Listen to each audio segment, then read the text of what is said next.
Hello and welcome to the Healing Insight podcast with me, Sarah Hunt. And me, Jez Hunt.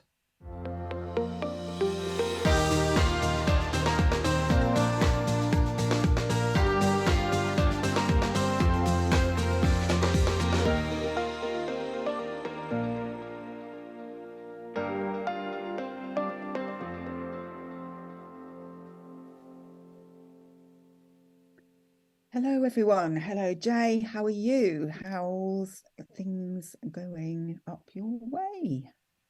Things is good. Things are good. We've had some glorious weather. We had a nice bank holiday weekend and managed to get some really good walks in, and also then had a really rainy day as well. So, hey ho. English spring, huh? Bank holiday often equals rain, doesn't it? It's either boiling hot or it equals rain. So, yeah, we've had some exciting news in that one of my grandchildren is going to be in a filming opportunity for an advert, which is very exciting. Ooh. Yeah, saying no more at this point till it's out.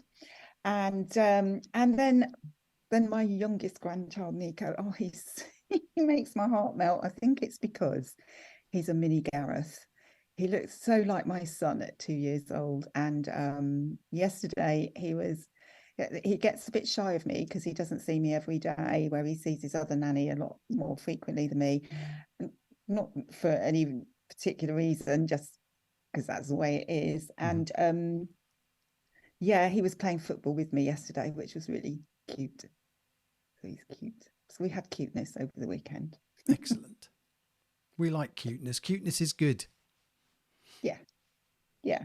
But he had his first haircut in the barbers the other day. And the photograph I was shown afterwards, I was just like, oh my goodness, that's Gareth when he was 2 years old. So yeah, really. Excellent. So, Okay. what are we talking about today? Well, it's something that's been brought to my attention. You know, my friends upstairs, as I often refer to the beautiful beings of pure love and pure light that I work with, um, like to nudge me about things every now and then, especially if I'm with stuff that's perhaps going on for me. And something that was brought to my attention was the importance of reframing challenges as opportunities for growth. Okay. And it's very easy if you are having and I want to put this in air quotes, challenging time, to kind of end up getting frustrated, perhaps getting very down about it, finding yourself in a bit of a spiral. If it's just like it feels like it's one thing after another. But if you can actually reframe it and look at each situation as an opportunity for growth, then it makes it easier to kind of pick yourself up and go, okay, I'm not I'm not having this. I'm going to sort this out. I'm going to see what it is I need to look at to be able to move forward. Yeah. But I think, it can feel like sometimes, and I've certainly been through periods in my life where it just feels like it's one thing after another that I'm having to deal with.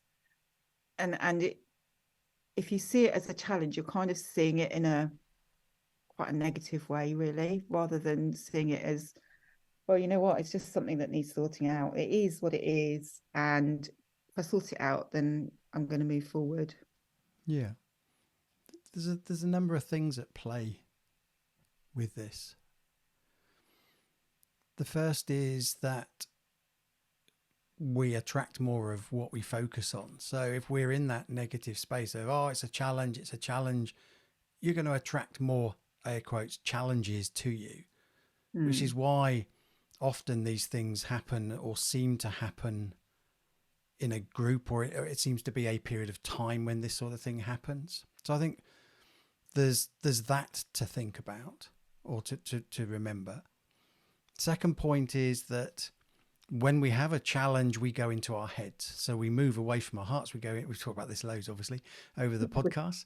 So we go into our heads. We try to understand it. We try to make sense of it. We try to, oh, why is this happening?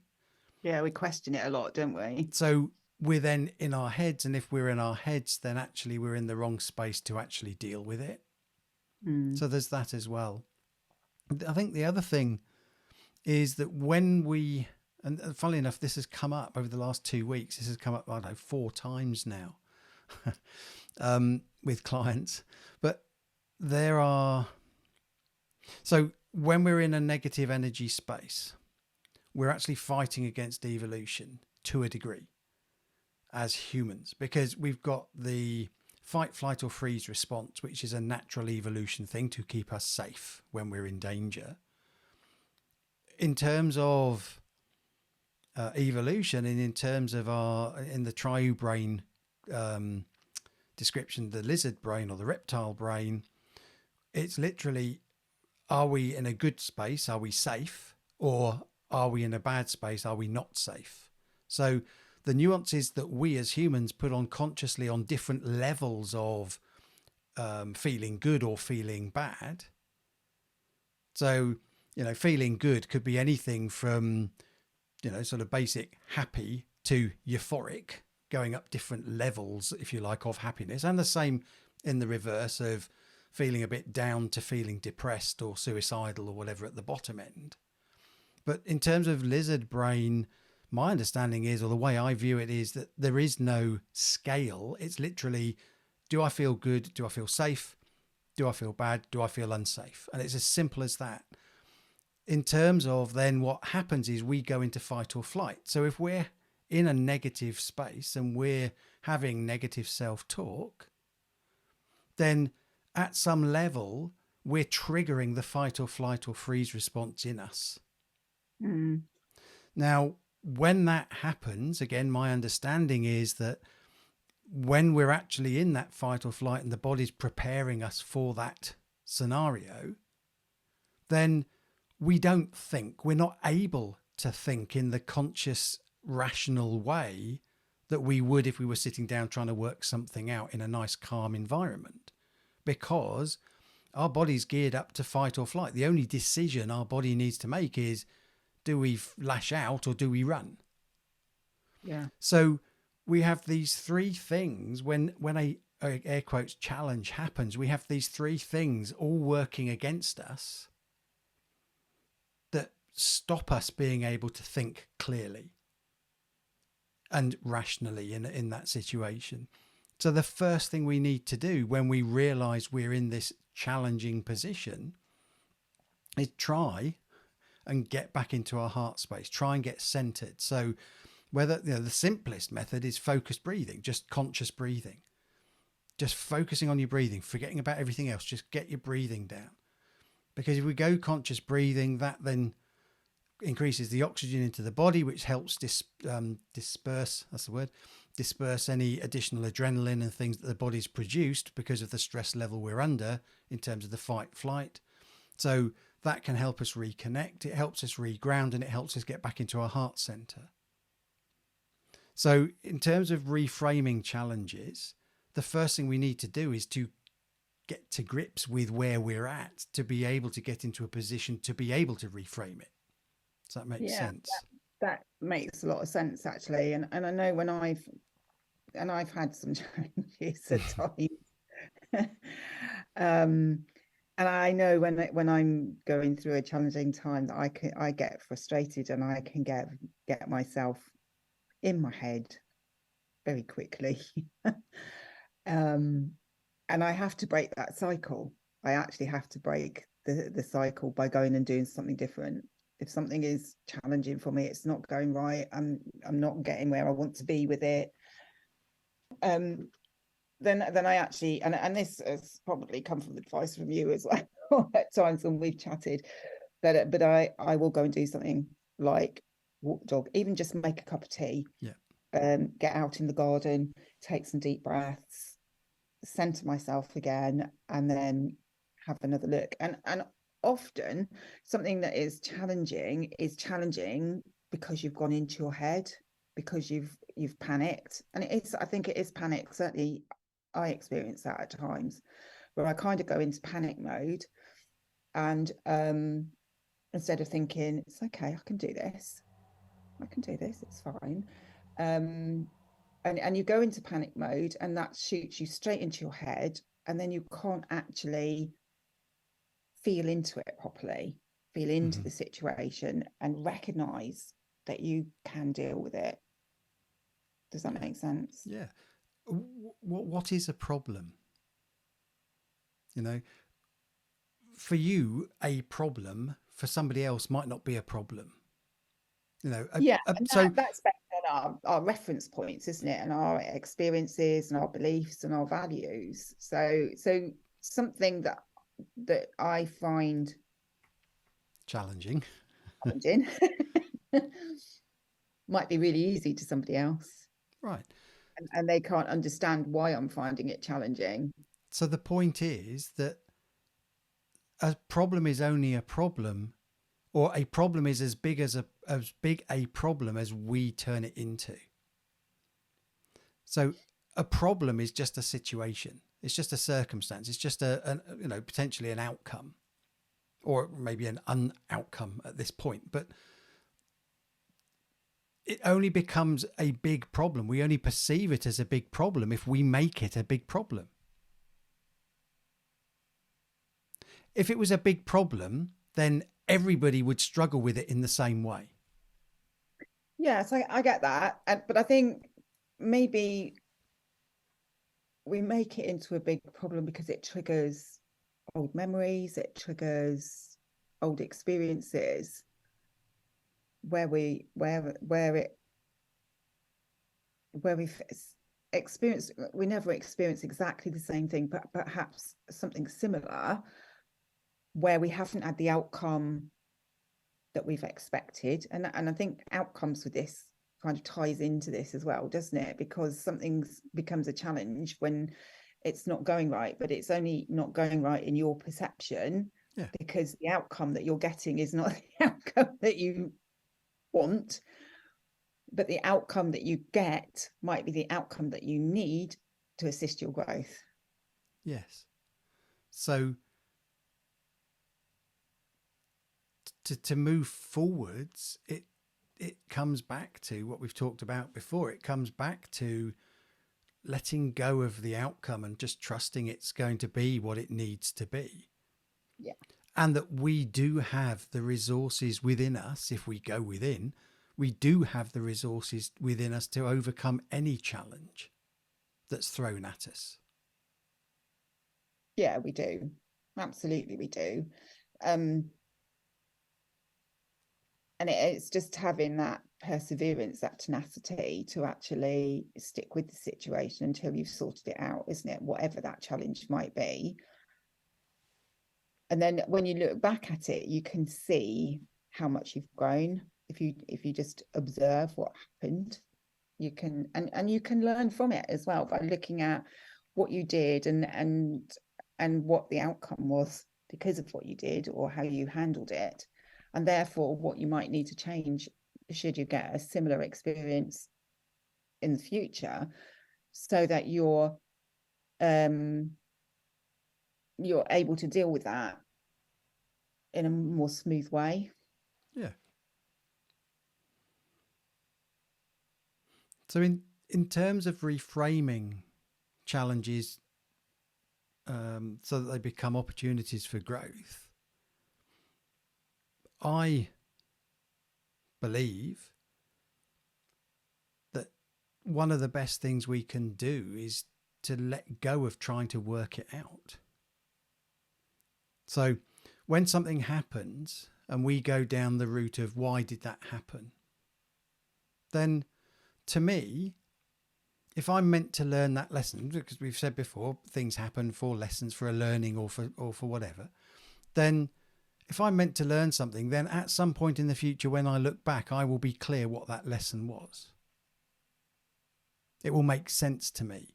I don't need to spend days on end, and I've done this in the past, days on end trying to understand something. Why did that happen? Why have I gone through all this pain and upset and hurt? And why is this? What's the point of this? What maybe by me pursuing it in that way, that's actually creating a bigger problem than is actually there, when maybe all I need to do is trust that, okay, not quite what I was expecting. Okay, what do I do now? What's my next step? What do I feel is the right thing to do now? Mm. Yeah, it's, and I've done it myself so many times. It's very easy to get yourself caught up in a bit of a, well, especially if you've got in a bit of a tiz, to get caught up in a bit of a spiral, and then you can't see the way out, you can't see the way forward because you've got yourself in a bit of a state. Um, and as soon as you actually take that step back, drop back into your heart center, often the answers just come to you, don't they? They just pop in, and it's like, oh, okay, it's that simple. Yeah, it's having those moments of clarity. It's taking the pressure off yourself, particularly mentally, but taking that pressure off yourself to allow your intuition to kick in and say, actually, I've been trying to tell you, how about doing this? Or what about this? Or whatever it might be that will help you move past the problem. Mm. So if we are focused on trying to solve the problem, we're then in our head trying to solve the problem, asking lots of questions and trying to come up with the answers. Well, the answers we come up with are going to be based on our experiences and our beliefs and our values and our understanding of the world, our reference points up to that point in our life. Well, maybe the answer to the challenge is something we haven't yet encountered, in which case going back, trying to solve something with knowledge that we already have might not be the right information we need to solve the problem. Yet, if we take a step back and listen to our intuition, that's when these insights come in. Absolutely. But I think we've been programmed to look outside of us. We've been programmed to look at prior knowledge, haven't we? Instead of allowing ourselves to listen to ourselves. And I know, and even it even happens now sometimes. I know there's been times when I've not listened to my intuition and my intuition's been correct. Mm-hmm. And I've ended up going round and round in circles, a bit like a hamster in a hamster wheel, because I've not listened to myself. And then things become more of a challenge than they need to be, because the answers, like you say, the answers are within if we take that step back and just drop back into our hearts and listen to ourselves. That there's an awful lot of knowledge that we can access within ourselves that we're not aware that we have on a conscious level. And that's what people call insights. And it just is that bit of clarity, that moment of, oh, it's what I call an aha moment. Mm-hmm. Yeah. An aha moment where you kind of know that something's, yeah, where it just kind of clicks into place. You think, now I've got it, now I understand, now I can do it. And it's our humanness as well that wants us to understand absolutely everything.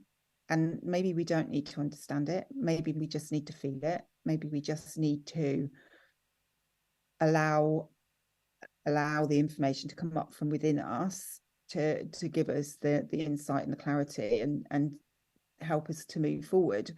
But we have been in a world where being in your head rather than your heart has been thought to be the right way around, when actually it's not. It's the other way around. It's being in your heart is what's key. And that doesn't mean that you don't use your head. Of course you need to at times, but you need to feel into everything. And I think we've talked about that quite a lot, where we feel into things to feel whether it feels right. Does it resonate with me? Is this the right thing for me? Is this the way forward for me? But it's about feeling into it rather than thinking into it. Yeah. I mean, going back to what you were saying about programming, we have been programmed to look outside of ourselves for answers. We've been, whether that's searching on the web for an answer, whether that's talking to someone else, whether that's, and, to a degree, for some things, that might be the easiest and correct solution. So, if you want to find out how to, I don't know, deal with woodworm, then I'm not suggesting you sit there, meditate, and you're suddenly going to get the answers, although you might. I don't know. Never tried it for that example. So yeah, you might look on the web and look up, treatment for woodworm, and you'd go and buy it from the shop and you'd go and do, follow the instructions. So yes, there are times when going outside might be the quickest solution. It's when we become reliant on other people for things that we should be doing that we have the problem.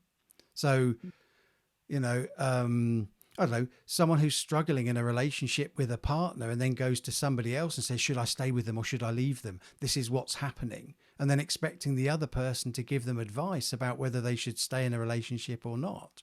Well, the person that you're talking to will be filtering everything you're saying. And bear in mind, they're only hearing your side of the story. They'll be filtering everything you're saying through their filters. So any feedback they give you will be based on their beliefs, their values, their experiences, not relevant to you anyway. And the only person that really knows in that scenario, the only person that would really know whether it's right for you to stay or leave is you. Yeah. But we do that. We go outside of ourselves to look for answers when, as you rightly said, we need to be going within first. And the going within might be, you need to look that up on the web. Well, okay, I'll look it up on the web. Mm. That might be the insight. So our first port of call should be taking that. So going back to this reframing challenges, going back to a challenge scenario, if you're in that, what's going on? The first thing is to get control of it.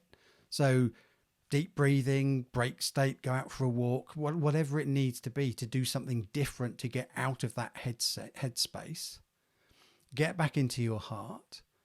And then, okay, what do I need to do now? Is there something I can do? Is there somebody I should speak to? Is there something I could do to turn it into an opportunity, or to see it as an opportunity rather than as a problem? Because every problem is an opportunity to learn, if nothing else. And it might be learning not to do that again. Yeah, absolutely. But it's very easy if you've got yourself in a bit of a pickle, is the way that I usually put it. I've got myself in a bit of a pickle where you've got yourself a bit stressed out and looking at things quite negatively. It's very easy to see something as a challenge rather than an opportunity. And again, that kind of feels like it comes from programming.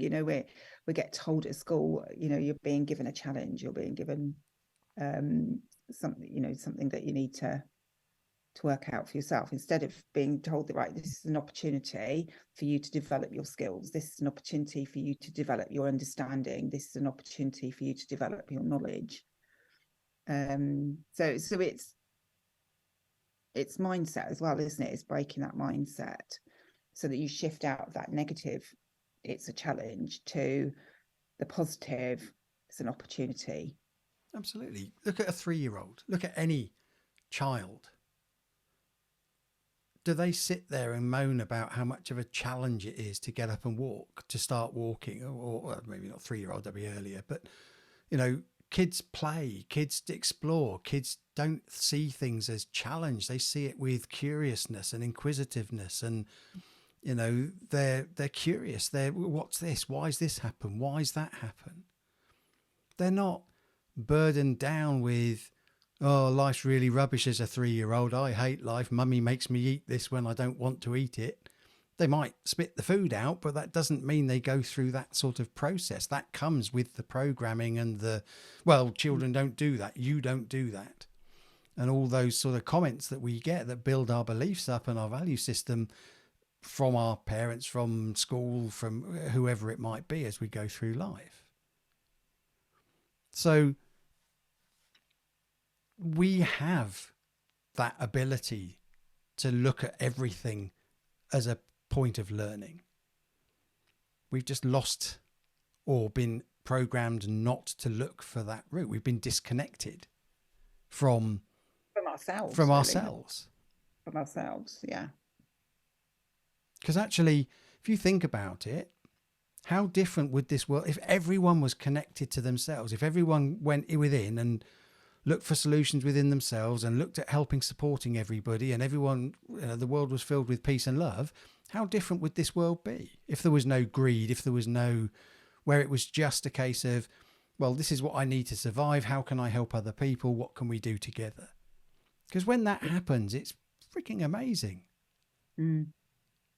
And yet, so few people do it. Yet. Yet. I think Yeah, yeah, yeah. there is movement towards it. Yes. More and more people starting to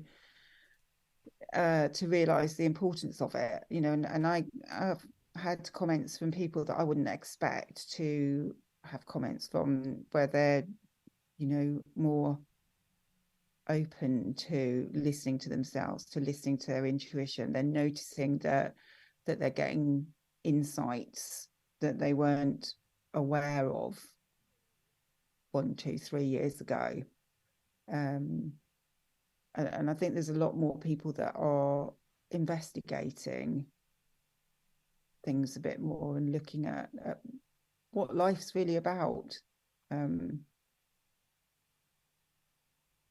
Yeah, so I think there is change going on. There is change. It may not be at a really fast pace, but it is happening. Yeah, there's a shift in, there's definitely a shift in people working out what's actually important to them. And it's not necessarily working till you drop down at the end of every day for somebody in a corporate environment and blah, blah, blah, blah, blah. You know, the people are recognising that there's more to life than that. Yes, they are, definitely. I mean, I've noticed that over the last sort of 6-7 years, really, with clients. Mm. Or maybe I'm just attracting the more the people who are more aware. There's also that possibility as well. So that possibility, yeah, but very yeah. true. Yeah. So I guess the key thing here is that it's important just to recognise that if you are feeling like something is a real challenge, that you need to do something that will just help you to drop into your heart and reframe it, and to change your perspective on things, so that you can see it as an opportunity to make changes, an opportunity for growth, an opportunity to move forward in some way. Yeah, so that you're putting a much more positive outlook on it, which then makes it a lot easier to actually deal with, and remembering as well that it is as it is. It's like, it's not good, it's not bad, it just is. Yeah. And if you, and I've done it so many times in the past, if you end up stressed out about something, you're in your head, and then you see things as good and bad when actually they're not, they just are. And when you get yourself back into your heart space, you can see that it's not good, it's not bad, it just is. And then you can start to deal with it. So Absolutely. there you go. Another Interesting. interesting session. Yeah, yeah. Good. Excellent. So, listeners, hopefully giving you something to really think about. Hopefully, yeah, it will help you to reframe things when you aren't getting the outcomes that you wanted, and things feel, in air quotes, challenging to you. Then hopefully you can manage to take a step back, to break that cycle, to drop back into your heart and see it as an opportunity. Yeah, absolutely. No, that's good. Excellent. Thank you for your time as ever, Jay. It's good to connect with you. And until next time, it's goodbye from me. And it's goodbye from him.